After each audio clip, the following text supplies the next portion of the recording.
실용국어 수업 시작하겠습니다. 오늘 나갈 것은 90쪽 정보의 추론과 비판이라는 내용입니다. 지난 시간까지 우리가 봤었던 것이 89쪽까지 해서 뭘 봤었냐.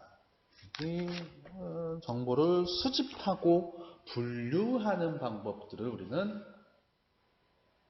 포커스 삼아서 수업을 했었죠. 그래서 그죠. 과제에 나갔지만은 가치 중립적이어야 된다. 정보를 최대한 다양하게 수집을 해야 된다. 그 전에 내가 수집을 하려는 목적이 뭐고 주제가 뭔지를 분명하게 파악하고 있어야 된다. 확증 편향에 걸리서 분별하고 분류하지 말아야 된다. 이러한 것들을 배웠었는데요. 자, 어떻게 보면 오늘 배우는 이 추론 그리고 비판은 정보를 분류하는 과정 혹은 선별하는 과정에서 우리가 해야 될 일들이라고 보시면 가장 편할 거예요. 정보들이 이렇게 있을 때 이 정보들을 내가 있는 그대로 수용할 것이냐, 아니면 여기에 숨어있는 것들까지 내가 캐치해낼 것이냐, 아니면 수집한 정보 중 일부를 날려버릴 것이냐, 이런 것들을 판단하는 게 우리가 오늘 배우게 될 추론, 그 다음에 비판과 관련된 내용이거든요. 그래서 90쪽에 나와 있는 정보의 추론과 비판, 그 부분을 보도록 하겠습니다. 오늘 담백하게 가볼게요. 자, 91쪽에 보시면은 아래에 그 광고라고 나와 있는 우유 관련 내용이 있어요. 좋은 우유의 새로운 기준, 참 우유. 영양을 그대로 보존. 참우유는 63도에서 30분 저온 살균 공법으로 탄생하였다. 우리가 보통 시내나 TV 광고에서 늘 많이 봐오던 광고 카피네요. 자, 근데 지금 여기에 기본적으로 광고라 하면 뭐예요? 내 물건, 내 제품을 구매하도록 유도하는 것이 우리가 광고를 찍고 광고를 내보내는 목적이죠. 근데 지금 여기를 보시면 어때? 내 우유를 사라. 내 우유가 좋아. 라는 거를 직접적으로 드러내고 있어요.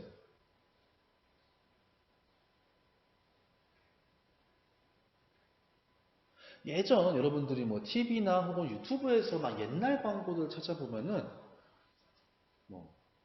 음료수 광고다 그러면은 이러이러한 우리 음료들은 이러이러한 느낌을 주니까는 꼭 사세요, 구입하세요 라는 멘트를 넣거든요.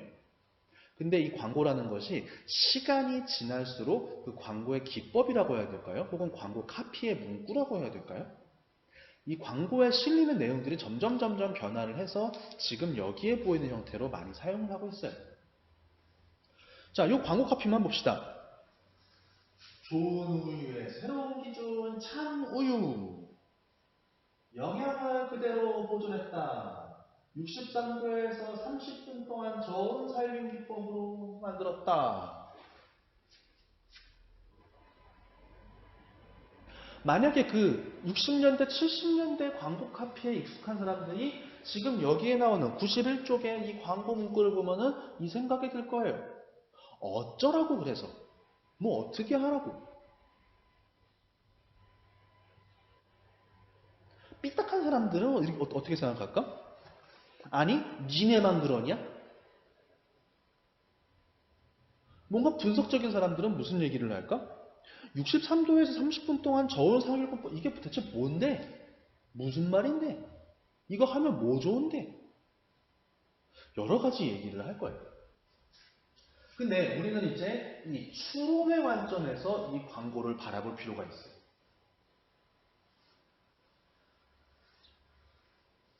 자, 추론이라 함은 이 추자가 여러분들이 쓰이는 게 이제 추리하다라는 말에서 온 거거든요. 그 범죄 소설이나 뭐랄까 추리 소설 이런 거 혹시 읽어본 적 있나요? 형사가 어떤 집에 살인 사건이 벌어져서 형사가 거기에 대한 감을 나와요. 문이 있을 거고 정원이 있을 거. 자, 형사가 가서 이 살인 사건이 일어난 집들을 막 탐문하기 시작하죠. 여기에 뭐 무슨 자국이 있고, 여기에 발자국이 있고, 여기에는 막 뭔가 이렇게 원래 정원이 있는데 이 정원이 무너진 흔적이 있고, 여기에 누군가의 혈흔이 있고. 자, 이 형사는 이 모든 정보를 종합해서 용의자를 지목을 하죠. 너 범인. 자, 근데 잘 보세요. 지금 여기 내가 네 가지만 썼는데 여기에 나오는 네 가지 정보들을 가만 보면 이 네 가지의 정보가 이 사람이 용의자, 즉 범인이라고 말을 해주는 정보가 있나요? 발자국이 있다. 뭐 무슨 자국이 있다. 혈흔이 있다. 뭐 정원이 뭐 무너진 흔적이 있다. 각각의 정보들은 사실 이 사람이 범인이라는 정보를 제공하고 있지 않아요. 근데 어떻게 이 형사는 얘네들을 모아서 새로운 정보들을 만들어내는 거예요. 이 사람이 범인이라는. 그리고 그때 나오는 새로운 정보들은 다 기존에 있던 정보들을 기반으로 하고 있으며 얘를 범인으로 지목하기에 논리적으로 문제가 없음을 알 수 있어. 자, 혈흔은 피해자의 것이요. 여기에 나오는 어떤 자국을 지문 감식을 해보니 이 사람의 지문임이 나왔어. 그리고 이 사람은 범행 후 어떻게 도망쳤냐? 이렇게 발자국을 통해서 여기 정원을 뚫고 나간 거야.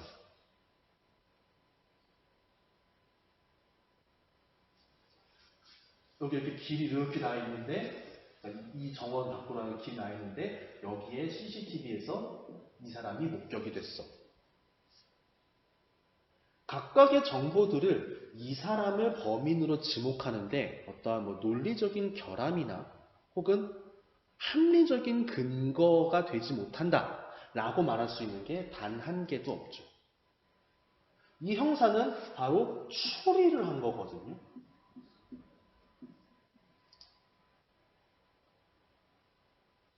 자, 추론이라는 말도 마치 형사가 범행 현장의 단서들로 새로운 정보들을 만들어내는 것과 동일해요. 자, 아까 이거 다시 읽어봅시다. 이 광고에는 세 가지의 정보가 주어진다고 했어요. 첫 번째 뭐? 좋은 우유의 새로운 기준, 참 우유. 영양을 그대로 보존한 우유. 63도에서 30도간 저온 살균 공법으로 탄생한 우유. 세 가지의 정보를 바탕으로 우리는, 독자들은 무엇을 하는 거예요? 아하, 첫 번째, 참우유가 좋은 우유구나. 뭐 이거는 그냥 할 수 있네. 두 번째, 영양을 그대로 보존했다는 말은 왜 그 말을 카피 문구에서 광고 카피로 썼을까? 영양을 그대로 보존하지 않고 있는 우유들도 시중에 있으니까 이런 말을 하는 거구나. 세 번째, 63도에서 30분 동안 저온 살균, 단어가 까먹네? 저온 살균 공법으로 탄생했다는 걸 왜 썼을까? 아하, 기존에 있지 않은, 존재하지 않는 방법이니까는 썼구나. 그럼 이러한 정보를 바탕으로 이 광고를 본 독자들은, 이 광고를 본 시청자들은 어떠한 정보를 얻는 거야? 아하, 참우유는 좋은 우유구나. 사야지. 이러한 생각을 하게끔 만드는 거예요. 독자들이 이러한 생각을 하게끔 이 광고를 만든 사람들이 이렇게 배치를 해놓은 거예요. 독자들이 자연스럽게 추론할 수 있게끔.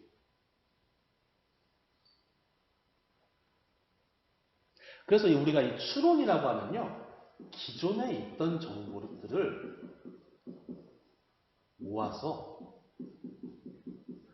제공되어 있지 않은 새로운 정보를 도출하는 과정을 우리는 추론이라고 해요. 나와 있지 않은 새로운 정보를 만들어내는 거예요.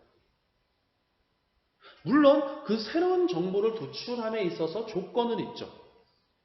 아까 얘기했던 건 기존의 정보들 간의 논리적인 연관성은 분명하게 가지고 있어야 돼요.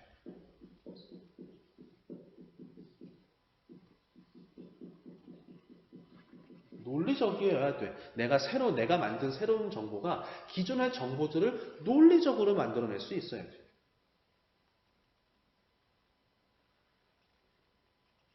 자, 요 얘기를 하기 전에 우리가 하나의 정보를 어떻게 받아들이는지를 봅시다.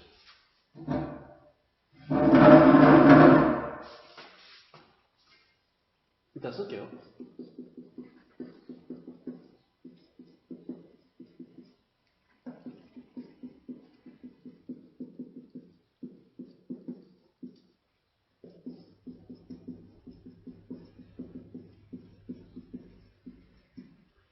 자, 우리가 하나의 정보를 수용할 때는 이 세 가지의 과정을 거칩니다.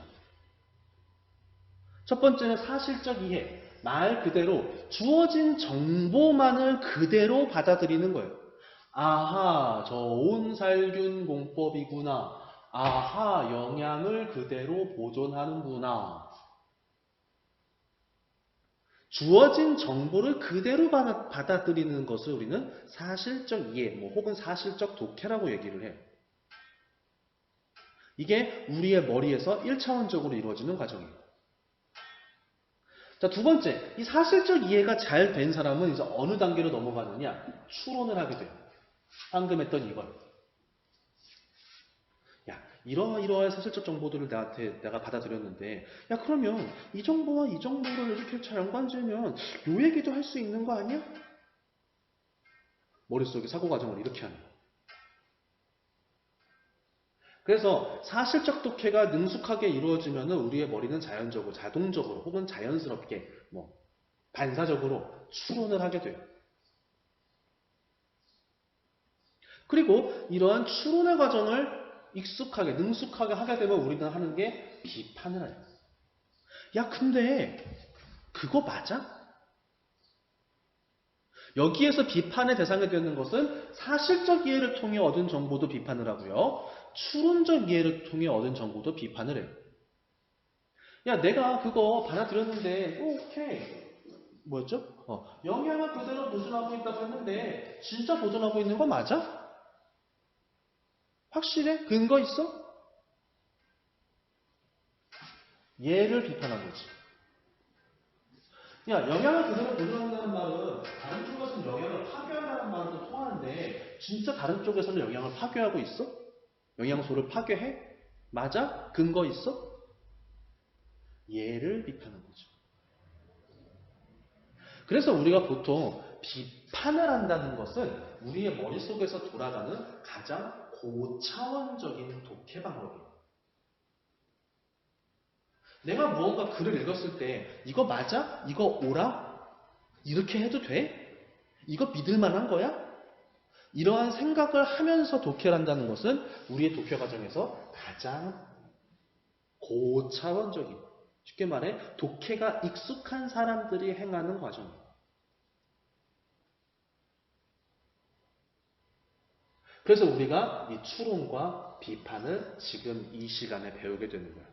그리고 이 추론과 비판을 할 줄 안다는 것은 얘를 정확히 이해를 한다는 거예요. 물론 저는 알고 있습니다. 여러분들이 모의고사나 수능에서 독해를 어려워한다는 것은 얘와 얘를 어려워하는 것이 아니라 얘 자체를 어려워한다는 거예요. 그것은 물론 이유가 있기는 있어요. 여러분들이 시간을 만약에 무제한으로 줬다면 얘를 대부분 해내요. 그리고 그거를 바탕으로 얘도 해낼 거예요. 조금 더 언어적인 지식이, 언어적인 센스가 있는 친구들은 얘도 할 거예요. 근데 우리의 모의고사와 수능은 이놈의 시간이 정해져 있기 때문에 그 시간적인 압박에 우리는 이 사실적 독해, 사실적 이해를 제대로 해내고 있지 못하죠. 많은 경우 그런 게 있어요. 우리의 시험 문제 자체가 지문이 하나가 있고 여기에 문제가 한 4문제, 5문제 깔려 있잖아요. 이 4문제, 5문제 중에 2개에서 3개 정도, 많으면 4개까지는 전부 얘를 물어보는 거야. 너 그 글 잘 읽었니? 를 물어보는 게 5개 중에 한 3개는 돼요. 그리고 한두 문제는 뭐야? 그러니까 뭐 문제 유형으로 말하면은 이렇게 보기가 딸리지. 그래서 이쪽에 해당되는 거야. 너 이거 이해했으면은 이거를 바탕으로 모르는 것도 이해할 수 있겠네? 얘랑 연관성이 있는 거니까. 이게 한 문제에서 2문제 정도. 그리고 만약에 문제의 난이도가 있다라고 하면 얘를 꺼내는 거야. 다음 중 본문의 내용을 뭐 비판한 것으로 뭐 그 근거가 가장 타당한 것은 있다 있고. 여러분들이 풀 때, 뭐 문제를 푸는 사람들의 난이도가 어떨지 모르겠지만 최대한 출제하는 사람들은 이 비판의 문제를 걸어놨을 때 가장 난이도가 있다라고 판단을 해요. 여러분 스스로 머리를 굴려서 그 5명의 사람들의 비판 내용이 적절한지, 비판의 근거가 논리적인지를 판단을 해야 되니까. 그래서 이 사실 추론 비판적인 이해는 우리 독해의 기본을 이루고 있는 것이며 사실에서 추론, 추론에서 비판적 이해로 넘어가는 과정이 우리의 또 어떤 독해 능력, 독해 실력이 한 차원씩 업그레이드 되는 것이라고 여러분들이 생각을 하시면 아시겠죠? 자, 그래서 다시 돌아와 보면 이 광고에서 결국 독자들이 추론하는 것은 뭐예요? 정확히 말하면 독자들이 추론하게끔 광고를 만든 사람이 의도한 건 뭐예요?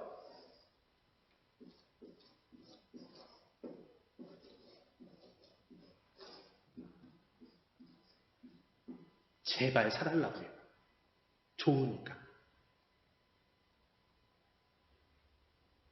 아까 말했다시피 여기에서 일로 넘어갈수록 도차원적인 활동이라고 했잖아요. 우리의 머릿속에서 인지하는 것도 사실적 이해를 바탕으로, 사실적 이해로 내가 수집한 정보보다 추론을 통해서 수집한 정보를 머릿속에서 더 강력하게 작동을 해요. 그러니까 머릿속에서 더 강력하게 명령을 내는 거야.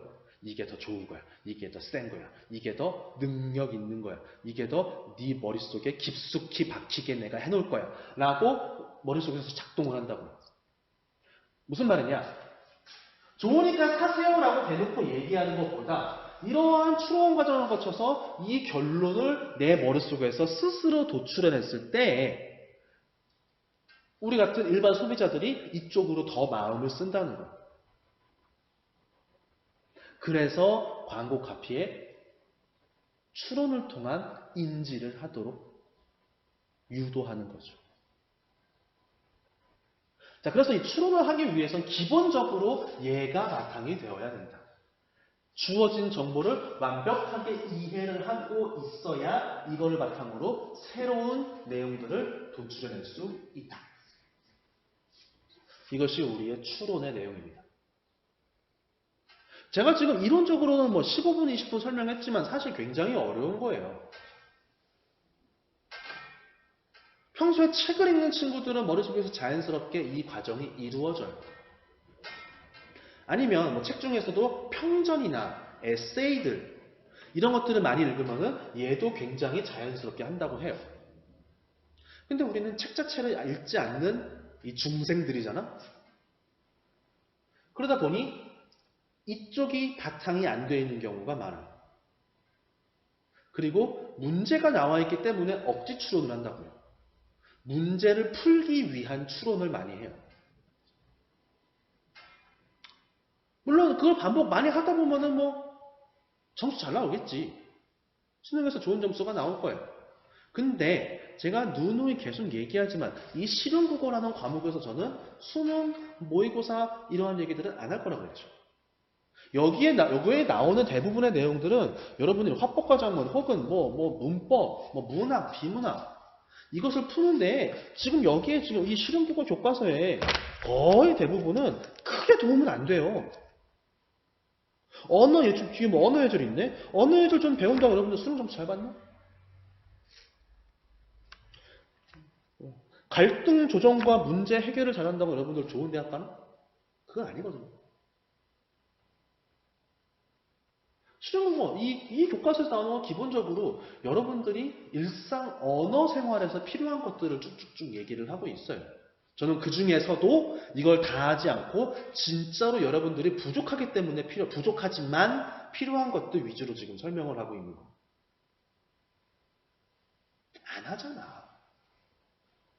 이것 자체를 안 하고 있잖아, 우리는 지금. 그래서 이 추론을 잘 하기 위해서 여러분들은 끊임없이 많은 정보들을 대하면서 그 정보들을 올바르게 사실적으로 이해하는 훈련이 필요해요. 내가 지금 눈으로 쭉쭉쭉 입력하고 있는 이 정보들을 내 머릿속에다가 어떻게 입력시켜 놓을 것인가, 어떻게 저장시켜 놓을 것인가, 우리가 영어로 카테고라이징이라고 하는 내가 어떻게 내 머릿속에서 내 눈으로 입력하고 있는 정보들을 분류시켜 놓을 것이냐.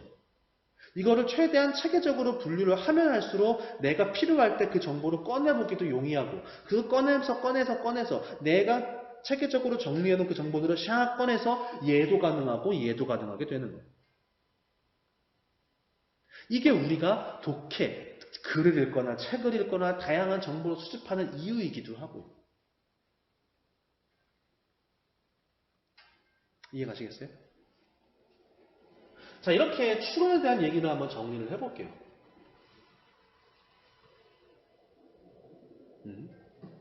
자, 이제부터 넘어갈 것은 비판입니다. 비판. 제가 개인적으로 여러분들이 저한테 얘기하든 혹은 주변에 제 지인들이 저한테 얘기하든 학교에서 선생님들하고 얘기하든 이렇게 대화를 하다가 참 뭐랄까 그것도 약간 직업병 같은 건데 귀에 탁 한번 걸리는 말이 있어요.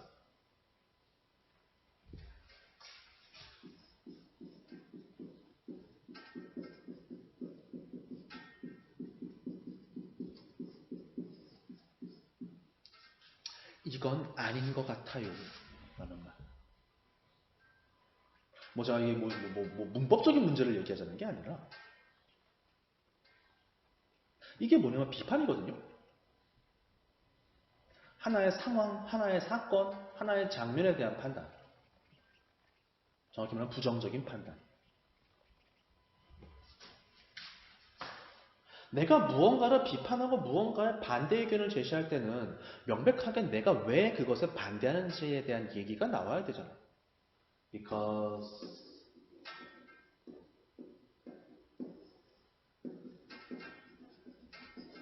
이게 나와줘야 되잖아요.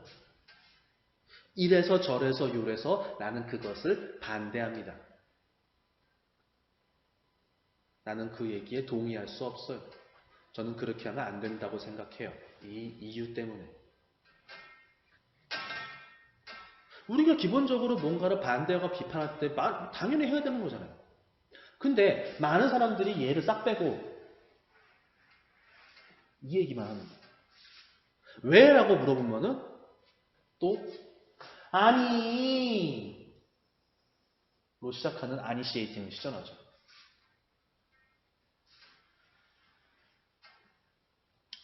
물론 사람이 살면서 모든 것을 논리적인 판단으로 논리적인 생각만 할 수는 없어요.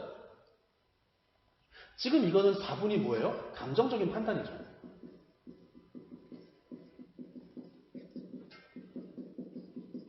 이거를 좀 유식하게 말하면 직관적 판단, 직관적이라고도 하고. 그래, 어느 순간에는, 어느 상황, 특정 경우에는 이런 논리적 판단뿐만이 아닌 감정적인 판단이 오히려 더 의미가 있을 수도 있고, 어떨 때는 더 정확할 수도 있어. 제가 왜 하냐면, 왜 이걸 안 좋아하냐면은, 너무 많이 해. 그러니까, 사람들이 의식적으로 논리적인 판단을 하려고 하다가 안 됐을 때 이런 걸 하는 거 오케이 뭐 어쩌겠어.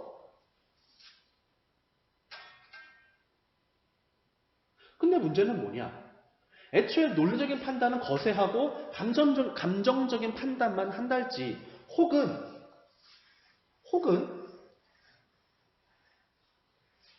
감정적으로 우선 판단하고 나서 그 다음에 논리적 근거를 찾는 사람들도 있죠.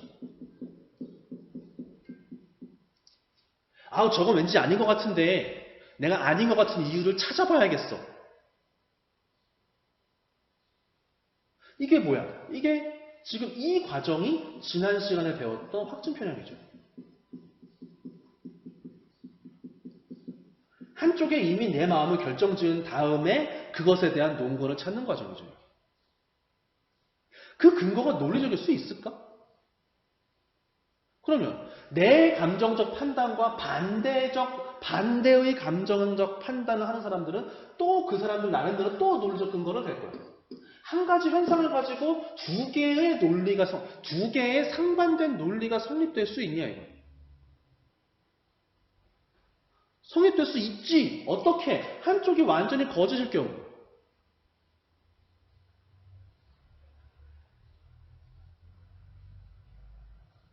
그래서 우리는 의식적으로 참 이거는 되게 이 감정적 판단, 직관적 판단이라는 건 우리 무의식에서 나오는 거예요. 우리의 삶 속에서 내가 살다 보니 이렇더라는 그 내 삶의 경험 혹은 내 개개인의 가치관에 따라서 판단하는 것이 감정적 혹은 직관적 판단이잖아. 이건 굉장히 무의식 속에서 이미 생겨나는 거거든. 그렇기 때문에 우리 학생이라는 뭔가를 배워나가는 사람들 입장에서 우리가 해야 될 것은 무조건적으로 이쪽에 그냥 내가 아무 생각 없이 치우치자라고 하는 게 아니라 일단은 얘가 우선이 되자고요. 순서가 이렇게 하지 말자고요. 바로 논리적 근거를 찾자고요. 이걸 하지 말고. 이 인간이라는 족속들은요, 저를 포함해서 그닥 논리적인 사람들이 아니야. 철저히 감정 혹은 감성 그러한 판단들을 많이 하고 그런 행동들을 많이 하는 사람이라고요. 그러다 보니 발생하는 실수들 때문에 여러 많은 일들이 있었잖아요.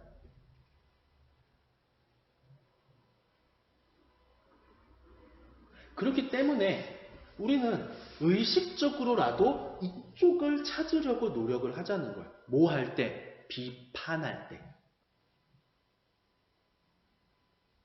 그리고 우리는 이 비판이라는 과정에서 할 수 있는 논리적인 근거를 찾는 것, 즉 논리, 하나의 주장에 대한 논리적인 결함을 찾는 것이 우리 교과서 92쪽에 나와 있는 정보의 신뢰성, 타당성, 공정성 등을 따져본다는 거예요. 이 세 개를 왜 따져봐야 되는지 알겠죠, 이제. 단순하게 정보를 비판하려면 신뢰성을 따져보고 타당성을 따져보고 공정성을 따져보자. 이렇게 기계적으로 알지 말고 왜 이렇게 비판을 해야 되느냐, 비판을 어떻게 해야 되느냐 라는 그 앞에 할 얘기를 먼저 이해를 한 다음에 오케이, 그러면 이러기 위해서 우리가 신뢰를 따져보고 타당을 따져보고 공정을 따져보자 라고 들어가자고요. 그래야 우리가 조금 더 유식해 보이지 않을까? 어디 가서 내 생각을 한마디라도 더 논리적이고 체계적으로 할 수 있지 않을까?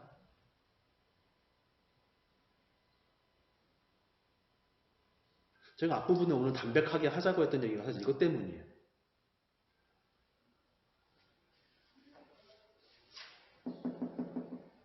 Please. 자, 신뢰성을 따지는 것은 뭐예요? 내가 가져온 정보가 믿을 만한 것이냐.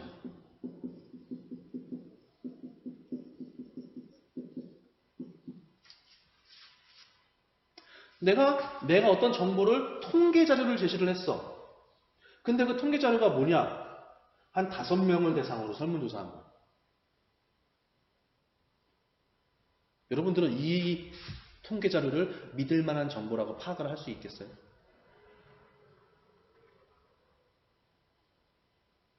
아니면 이거는 제가 특정 층을 비하하는 게 아닙니다. 이태원에 가면은 저런 게 많죠. 그 게이바라고 하는 동성애자들이 자주 찾는 바들이 있다고 해요. 거기를 내가 가서 조사를 하는 거예요. 당신은 이성애자입니까? 양성애자입니까? 혹은 동성애자입니까? 그랬더니 응답자의 73%가 저는 동성애자입니다. 응답자의 18%가 저는 양성애자입니다. 9%가 사실 저는 이성애자였어요.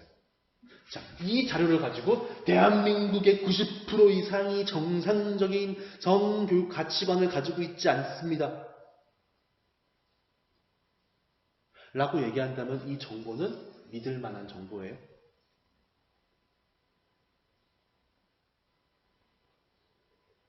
자, 이 신뢰성이라는 것은 뭐냐? 내가 조사한 정보가 믿을 만한 정보이냐라는 것에 대해 물음이거든요.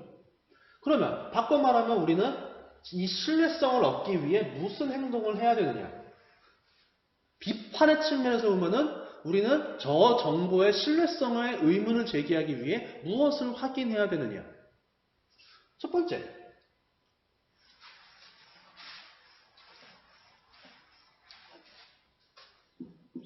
공신력 있는 정보.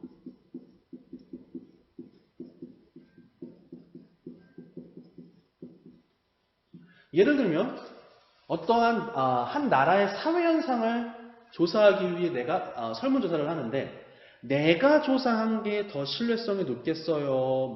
통계청이 조사한 게 더 신뢰성이 높겠어요? 답은 뻔하게 후자죠.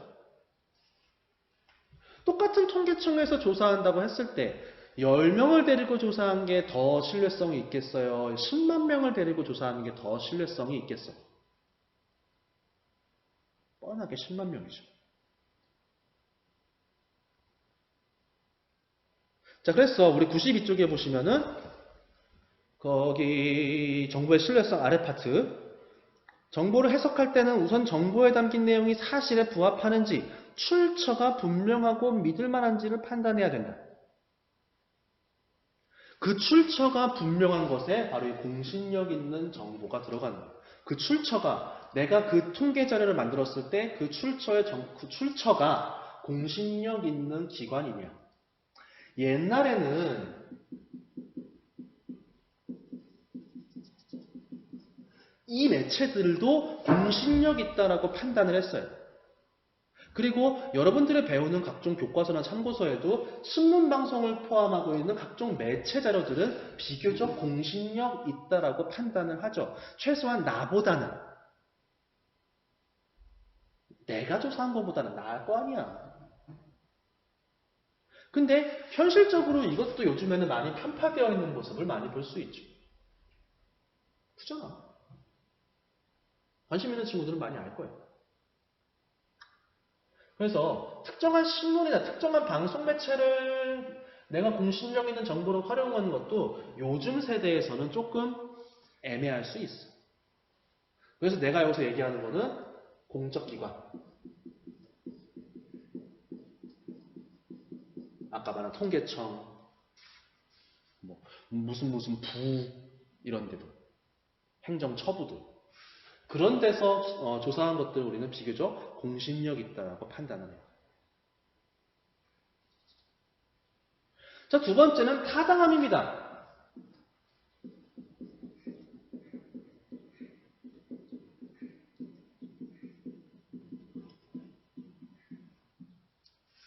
내가 뭔가를 주장하는 글을 썼어. 내가 뭔가를 설득하는 글을 썼어요. 그러면 당연하게 나의 주장이 있겠고 뭐가 있었어요? 나의 주장을 뒷받침하는 다양한 근거들이 있을 거예요. 근데 이 근거들이 전부 다 어떻게 해야 돼요? 내 주장을 효과적으로, 합리적으로, 논리적으로 뒷받침해야 정상이죠. 근데 이 중에 하나가 빼꼼 삐져나온 거야. 얘는 내 얘기를 하고 있는 게 아니라 전혀 다른 얘기를 하고 있어. 우리 영어 수능에서 영어 수능 문제에 그런 거 있잖아요. 다음 중 뭐 윗글의 내용과 관련 없는 문장은 해놓고 1, 2, 3, 4, 5 문장 앞에 돼 있는 거. 그거 찾는 거. 이러한 내용들이 많으면 많을수록 우리는 그 정보의 타당성에 의문을 제기를 하는 거야. 야, 그 내용은 이거 안 맞는데? 그 내용은 빼야겠는데?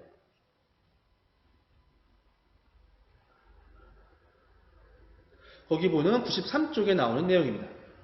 타당성에랑 정보에 담긴 화자나 필자, 죄송합니다. 타당성이란 정보에 담긴 화자나 필자의 생각이나 의견이 보편적으로 인정할 만한 것인가를 판단하는 기준이죠. 이게 무슨 말이에요? 화자 또는 필자가 제시한 주장이나 의견을 뒷받침하는 근거들이 합리적이고 일관성이 있는지, 소수의 사례를 일반화해 내린 것인지 따져보아야 한다.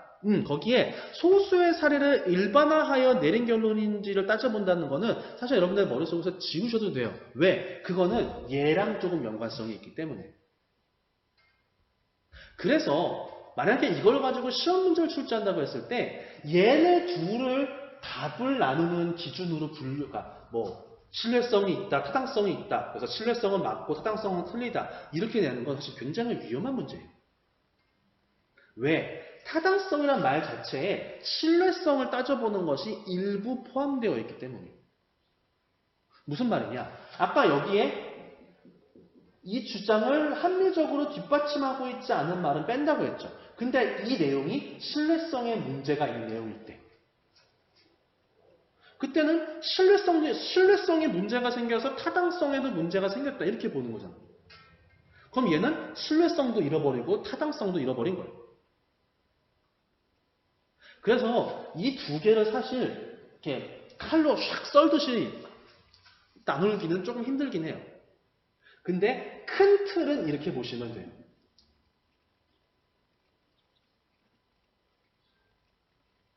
조금 헷갈릴 수 있어. 자, 세 번째는 공정성입니다. 거기 안에 그 93쪽에 아래 무슨 괴물처럼 그려놨어. 이 과정의 한 말을 들어볼까?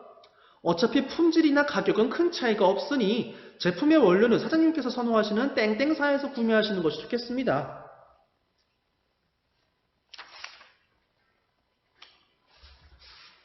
말 그대로.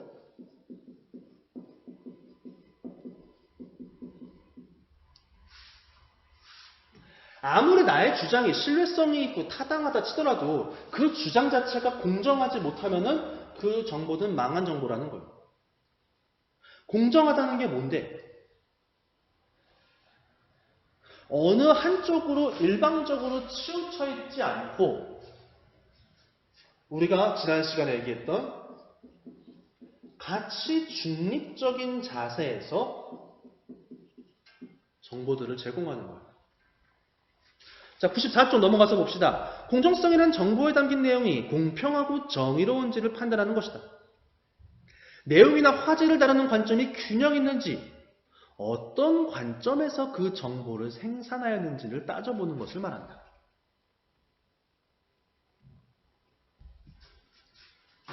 아시는 분들은 아시겠지만 저는 이제 흡연을 하는 담배를 많이 피진 않지만 담배를 좋아하는 일종의 애연가거든요.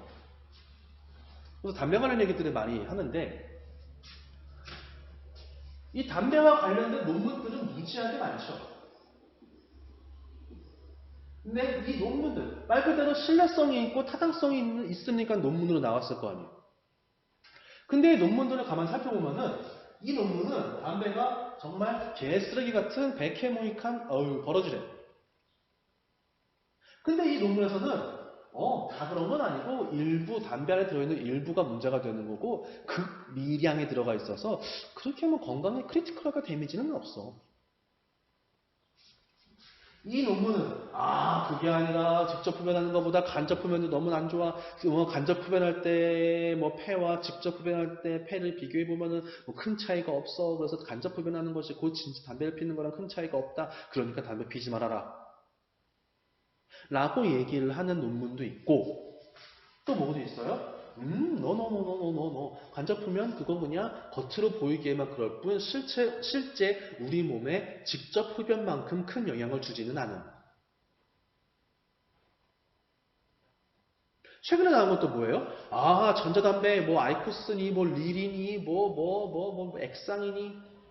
그거, 우리가 성분검사 해보니까는, 어떤 경우에는, 연초라는 원래 여기 블루푸츠에서 피우는 담배보다 더 안 좋은 물질이 들어가 있음. 심지어 무엇인지 알지 못하는 것도 들어가 있음. 전자담배 더 나쁜 거임. 또 얘기하죠. 노. 우리, 혹은, 여기 제품은 90% 이상 유해물질이 없어. 똑같은 논문인데도 이렇게 관점이 다른 거야. 왜? 그 논문을 누가 의뢰했냐에 따라서 달라지는 거거든. 이건. 그러면 담배를 끊자. 담배가 나쁜 거라고 주로 얘기하는 사람들은 이 논문을 사용할 거야. 그리고 이 논문 자체를 그런 사람들이 부탁을 하는 거지. 이쪽으로 논문 좀 써주세요. 반대로 각종 담배 회사들은 어떻게 되는 거야? 연구소한테 의뢰를 하는 거지. 담배가 무해, 최소한으로만 건강을 해친다라는 내용으로 논문을 부탁하는 거야. 그럼 그런 식으로 가지고 얘기를 하면 되는 거야. 그래서 우리는 담배를 끊어야 된다는 사람들은 이쪽 주장을 가지고 얘기를 하고, 담배를 펴도 뭐 괜찮다는 사람은 이쪽 주장을 가지고 얘기를 하죠. 이 모든 것을 공정하다고 할 수 있나요? 이걸 따져보자는 거예요. 자, 그래서 거기 마지막 문단에 보시면은 이처럼 우리에게 주어지는 정보는 그 내용이 왜곡되거나 정보에 담긴 생각이나 관점이 적절하지 않을 때가 있다. 따라서 정보를 받아들일 때에는 그 정보에 사용된 자료나 표현이 신뢰할 만한지, 정보에 담긴 화자나 필자의 주장이나 의견이 타당하고 공정한지를 따져보는 습관을 길러야 된다. 반드시요. 이것이 우리가 하나의 글 또는 정보를 수집하고 분류 분석할 때 필요한 아까 얘기했던 추론과 비판에 대한 내용입니다. 시간이 후딱 가네요. 자, 그래서 우리가 추론 비판까지 마무리를 했고요. 다음 주 우리가 할 것은 이제 조직, 그 다음에 표현. 우리가 지금까지는 정보를 생성하는 과정에서 하는 일들을 쭉 했다면 앞으로 다음 시간에 할 것은 조직하고 표현하는 이야기가 될 겁니다. 조금 이론이 많아가지고 지겨울 수도 있는데요. 그냥 편하게 들으시면 될 거예요. 수업은 편하게 듣고 여러분들 연습은 빡세게 하고. 아시겠죠? 수업은 여기까지.